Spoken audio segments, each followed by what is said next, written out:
இயேசு கிறிஸ்துவின் நாமத்தில் உங்கள் யாவரையும் அன்போடு கூட வாழ்த்துகிறேன். இன்றைக்கு நாம் பார்க்க போகிற தலைப்பு ஞானத்தை கண்டடைவது, கிறிஸ்துவை கண்டடைவது. Finding wisdom is finding Christ. வசனம் நீதிமொழிகள் 8:35. என்னை கண்டடைகிறவன் ஜீவனை கண்டடைகிறான், கர்த்தரிடத்திலிருந்து தயவையும் பெறுவான். ஹல்லேலூயா. இந்த வசனத்தில் என்னை கண்டடைகிறவன் அப்படின்னா ஞானத்தை கண்டடைகிறவன். இந்த ஞானம் எங்கே இருக்குது? கிறிஸ்துவை பார்க்கும் பொழுது, கிறிஸ்துவை நாம் தேடும் பொழுது, கிறிஸ்துவை நாம் அறிந்து கொள்ளும் பொழுது ஞானம் நம்மளுக்கு கிடைக்கிறது. நம்மில் பலர் பார்த்திங்கன்னா நம்ம வாழ்க்கையில் நம்ம சமாதானத்தை தேடுகிறோம், வெற்றியை தேடுகிறோம், ஆசீர்வாதத்தை தேடுகிறோம் இல்லை. ஆனால் இங்கே தேவன் முதலில் ஒரு விஷயத்தை சொல்லுகிறார், என்னை தேடு இல்லை, மற்றவை அனைத்தும் உன்னை தேடி வரும் என்று சொல்லுகிறார். ஹல்லேலூயா. அப்போ நாம் கிறிஸ்துவை கண்டடையும் போது மரணத்திலிருந்து ஜீவனுக்குள் வருகிறோம், குற்ற உணர்வுக்குள்ளிருந்து நீதிக்குள் வருகிறோம், பயத்திலிருந்து ஒரு அன்புக்குள் வருகிறோம் இல்லை, வெறுமையிலிருந்து நிறைவுக்குள் வருகிறோம். ஹல்லேலூயா. இப்போ இந்த வசனத்தில் கர்த்தருடைய தயவு என்பது தேவனுடைய அந்த ஏற்றுக்கொள்ளுதலையும் கிருபையும் குறிக்கிறது. கிறிஸ்துவுக்குள் நாம் தேவனுடைய பிரியமான பிள்ளைகளாக ஏற்றுக்கொள்ளப்பட்டிருக்கிறோம். ஹல்லேலூயா.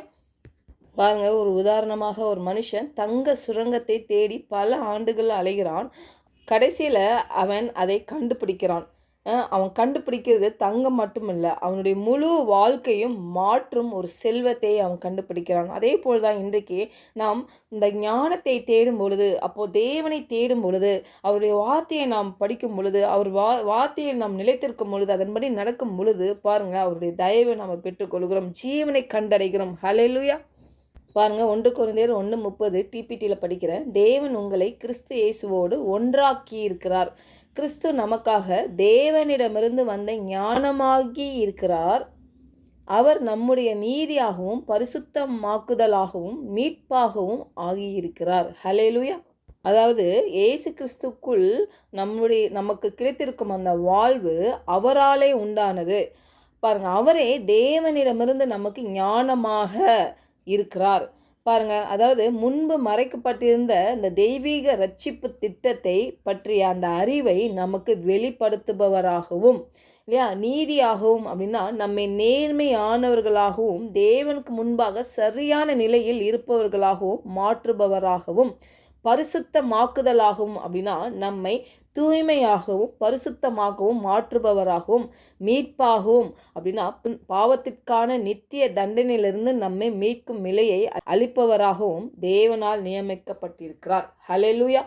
அப்போ கிறிஸ்து நமக்காக தேவனிடமிருந்து வந்த ஞானமாயிருக்கிறார். ஹல்லேலூயா. அப்போ அவர் நமக்கு ஞானமாக இருக்கிறதுனால தான் நாம் அவருடைய நீதியாகவும் பரிசுத்தமாக்குதலாகவும் மீட்பாகவும் ஆகியிருக்கிறோம். பாருங்கள், கொலோசியர் 2:3 அவருக்குள் ஞானம் அறிவு என்பவைகளாகிய பொக்கிஷங்கள் எல்லாம் அடங்கி இருக்கிறது. நம்ம ஏதோ பொக்கிஷத்தை தேடி ஓடிக்கொண்டு இருக்கிறோம். ஆனால் கர்த்தருடைய வார்த்தை இங்கே சொல்லுது, அவருக்குள் ஞானம் அறிவு என்பவைகளாகிய பொக்கிஷங்கள் எல்லாம் அடங்கி இருக்கிறதா. அப்போது நம்ம அந்த பொக்கிஷத்தை தேட அழைக்கப்பட்டு இருக்கிறோம்.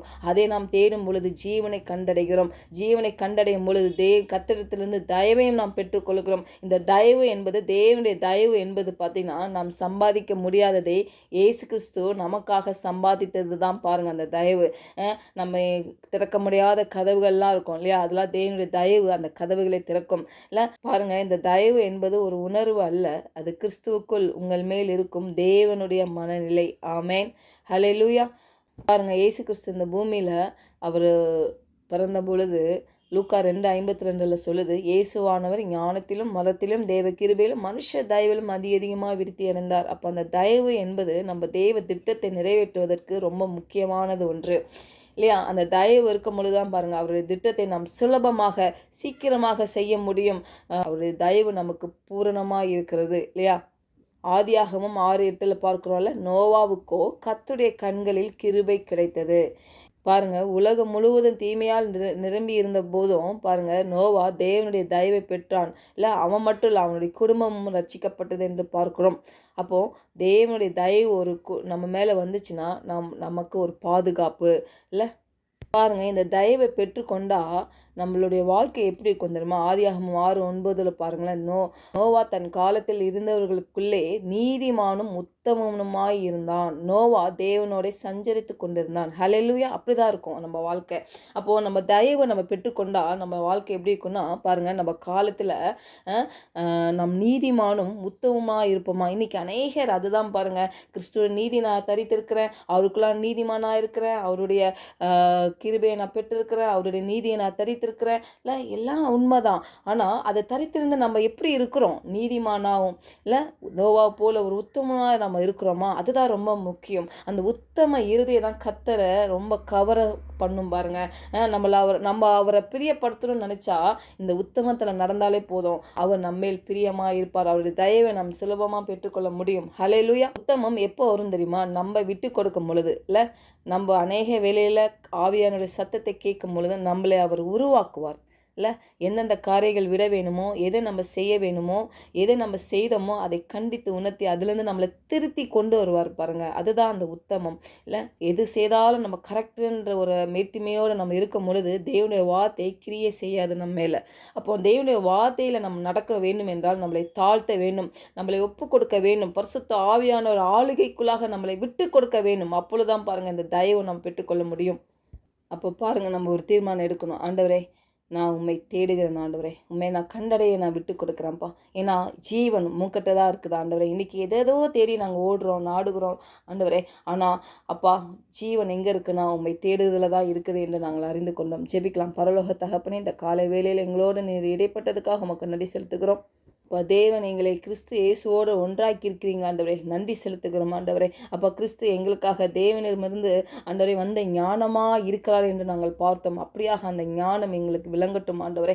நாங்கள் அந்த ஞானத்தை கண்டடைய எங்களை விட்டு கொடுக்கிறோம். அதை நாங்கள் ஆண்டவரே நான் அந்த கிறிஸ்துவை கண்டறிந்திருக்கிறேன் ஆண்டவரே. அப்போ ஆகையால் நான் ஜீவனை கண்டறிந்திருக்கிறேன் என்று நான் விசுவாசிக்கிறேன் அப்பா.